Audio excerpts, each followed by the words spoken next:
Good afternoon friends, मी Shivani Patil UTIS मराठीमध्ये तुमचं स्वागत आहे। आपण आजपासून एक नवीन लेक्चर सिरीज सुरू करत आहोत। यामध्ये आपण डेली करंट अफेअर्स डिस्कस करणार आहोत। ज्या रोजच्या ज्या काही चालू घडामोडी होत असतात त्याच्याशी रिलेटेड डिस्कशन आपण यामध्ये करणार आहोत। त्यामध्ये जे काही महत्त्वाचे पॉइंट्स असतात ते मी तुम्हाला या लेक्चर सिरीजमध्ये रोज सांगणार आहे। जर चॅनलला सबस्क्राइब केलं नसाल तर प्लीज सबस्क्राइब करून घ्या। यामध्ये UPSC मेन्सच्या दृष्टिकोनातून आणि UPSC प्रिलिम्सच्या दृष्टिकोनातून जे करंट अफेअर्सचा जो सर्वात इम्पॉर्टंट पार्ट असतो त्याच्याशी रिलेटेड सगळे पॉइंट्स आपण या लेक्चर सिरीजमध्ये पोस्ट करणार आहोत। ओके, याआधी आपण आन्सर रायटिंग प्रोग्राम सिरीज देखील सुरू केली होती। त्याचे देखील लेक्चर्स या चॅनेलवर आधी अपलोड केलेले आहेत, ते देखील तुम्ही नक्की बघा। आणि याच्याशी रिलेटेड आणखीन कोणती तुम्हाला लेक्चर सिरीज हवी असेल तर तेही खाली कमेंट बॉक्समध्ये नक्की सांगा, ते देखील आम्ही पूर्ण करण्याचा नक्की प्रयत्न करू। तर चला तर मग जास्ती वेळ न घेता आजच्या लेक्चरला आपण सुरुवात करूयात।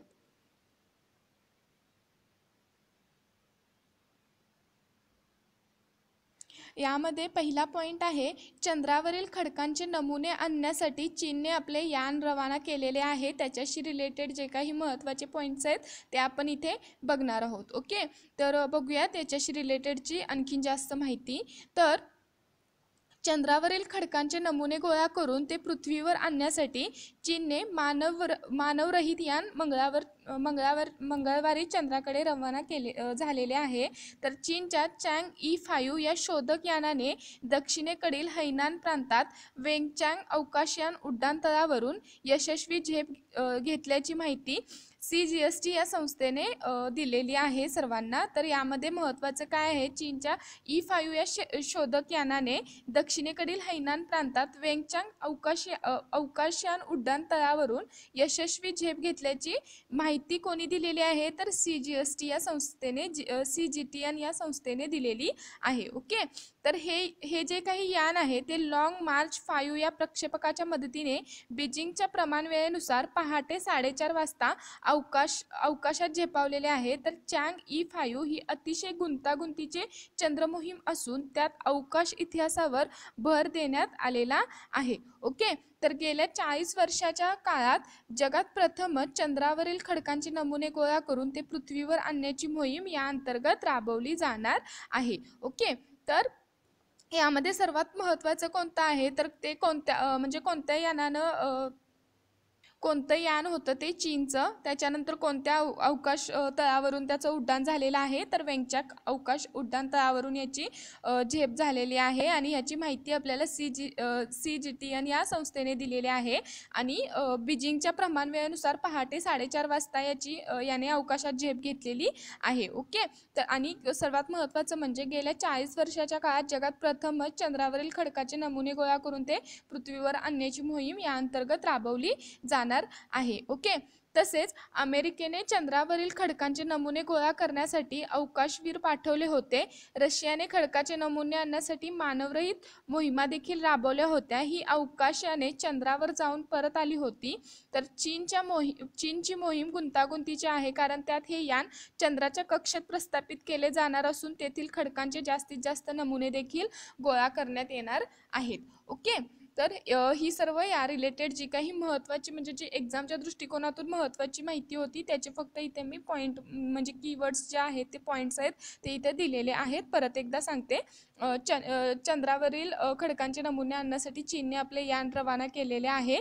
तर चीनच्या चँग-ई-5 या शोधक यानाने दक्षिणेकडील हैनान प्रांतात वेंगचँग अवकाशयान उड्डाणतळावरून याची यशस्वी झेप घेतलेली आहे। आणि CGTN या संस्थेने याची माहिती सर्वांना दिलेली आहे।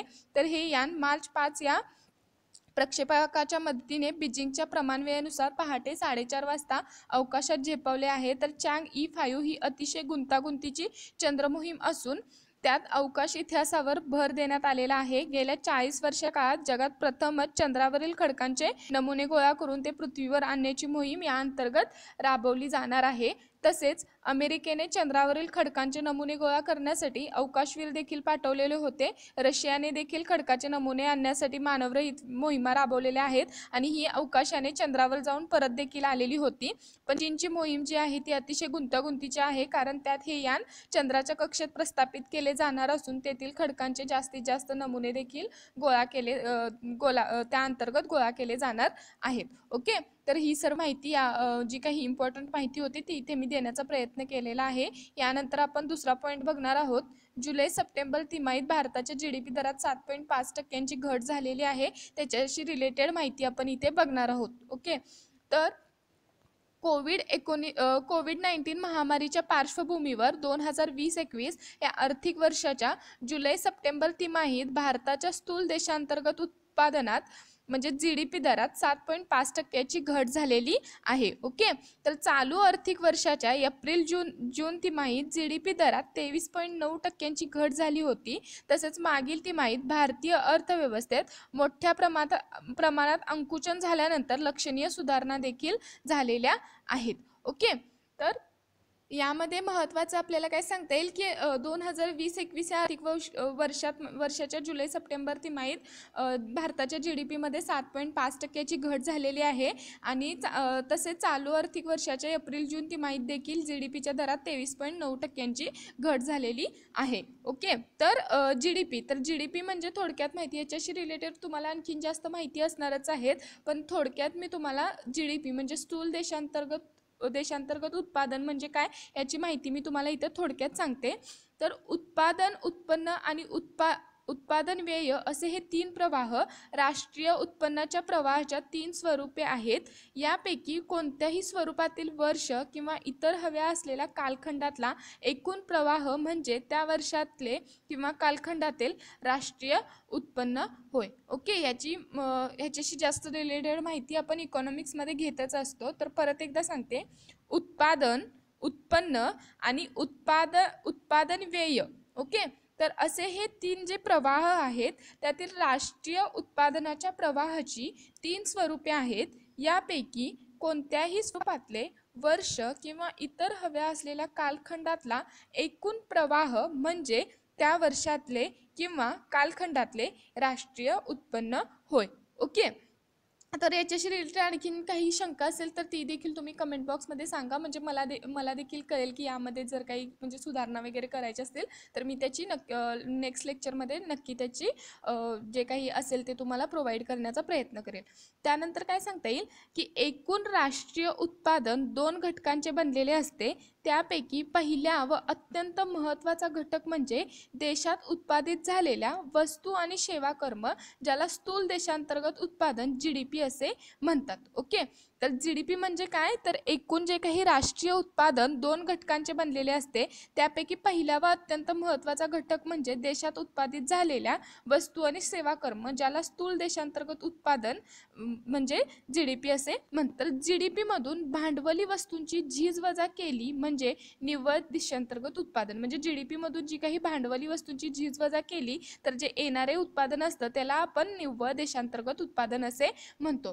तर एकूण राष्ट्रीय उत्पादनाचा दुसरा घटक म्हणजे देशातील रहिवाशांना त्यांच्या परदेशातल्या मालमत्तेवर मिळणारे उत्पन्न वजा परदेशातल्या रहिवाशांना देशातल्या त्यांच्या मालमत्तेवर मिळणारे उत्पन्न, ज्याला परदेशातून प्राप्त होणारे निव्वळ घटक उत्पन्न असे म्हटले जाते. ओके, परत एकदा सांगते, लक्षात घ्या. एकूण राष्ट्रीय उत्पादनाचा दुसरा घटक म्हणजे देशातील रहिवाशांना त्यांच्या परदेशातल्या मालमत्तेवर मिळणारे उत्पन्न वजा परदेशातल्या रहिवाशांना देशातल्या त्यांच्या मालमत्तेवर मिळणारे उत्पन्न, ज्याला परदेशातून प्राप्त होणारे निव्वळ घटक उत्पन्न असे म्हटले जाते. ओके, त्यानंतर आपल्याला काय सांगता येईल की राष्ट्रीय उत्पन्नाची जगातली पहिली परिगणना 1665 साली राष्ट्रीय उत्पन्नाची जगातील पहिली परिगणना 1665 साली इंग्लंडमध्ये अर्थशास्त्रज्ञ सर विल्यम पेटी यांनी केलेली आहे. लक्षात घ्या, सगळ्यात महत्त्वाचा पॉईंट आहे हे, की राष्ट्रीय उत्पन्नाची जगातील पहिली परिगणना कोणी केलेली आहे? 1665 साली कोणी केली आहे? तर इंग्लंडमध्ये अर्थशास्त्रज्ञ सर विल्यम पेटी यांनी राष्ट्रीय उत्पन्नाची जगातील पहिली परिगणना केलेली आहे. ती कधी केलेली आहे? तर 1665 साली. ओके. तर भारतातील राष्ट्रीय उत्पन्नाची पहिली परिगणना विख्यात नेते आणि अर्थशास्त्रज्ञ दादाभाई नौरोजी यांनी 1876 साली 1867 आणि 68 या वर्षासाठी केलेली होती. ओके. तर याच्याशी रिलेटेड जास्त जर इन्फॉर्मेशन हवी असेल तुम्हाला, ती देखील तुम्ही मला खाली कमेंट बॉक्समध्ये नक्की सांगा. ओके. आणि आणखीन काही जर तुम्हाला सजेशन, सूचना वगैरे द्यायची असतील तर त्या देखील मला खाली कमेंट बॉक्समध्ये नक्की सांगा. लक्षात घ्या, चालू घडामोडी हा पार्ट कोणत्याही परीक्षेच्या दृष्टिकोनातून खूप महत्त्वाचा असा मानला जातो. जवळजवळ 15 ते 20 क्वेश्चन प्रत्येक एक्झामला, मग ती UPSC असो, MPSC, राज्यसेवा असो किंवा कोणतीही सरळ सेवा असो, त्याच्यासाठी चालू घडामोडीचे प्रश्न हे अनिवार्य असतातच. ते तुम्हाला करावेच लागतात, त्याच्यासाठी कोणताही ऑप्शन नसतो.